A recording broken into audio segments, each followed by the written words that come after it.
Are car journeys a nightmare with your kids? Well, here are some tips and strategies to help you along the way.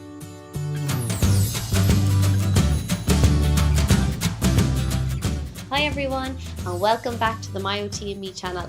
Today we're going to talk through some tips and strategies that you can use during car journeys. So first of all, play some fun games. I Spy, looking outside, naming different things, or you can get some busy bags ready before you go on the journey. These can be really helpful, and you can even put a tray in front of your kids so they can do little bits of colouring. Other busy bags will be little pieces of blocks in it, or you might have Lego pieces in another busy bag, so this should keep them occupied for a little bit of the time.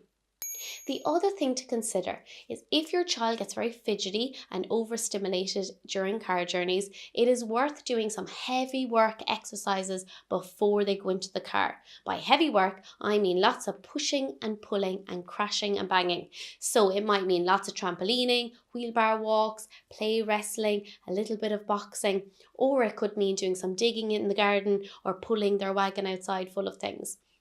This will get their body prepared for the long car journey, and it might even put them to sleep. The other thing to consider is the environment. Make sure that you have window blockers if it's very bright in the car, especially for kids who have visual sensitivities.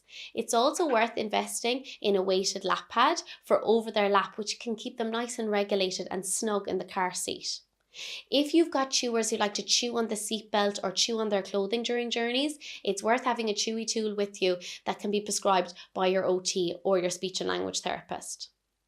So also remember, if it's a long car journey, make sure that you pack a picnic and you stop along the way. During this time, you can do more fun, heavy work activities like animal walks, wheelbarrow walks, or a little obstacle course. I hope you found these strategies valuable. Remember, if you subscribe to the channel, click on the bell so you get notifications of new videos. Bye!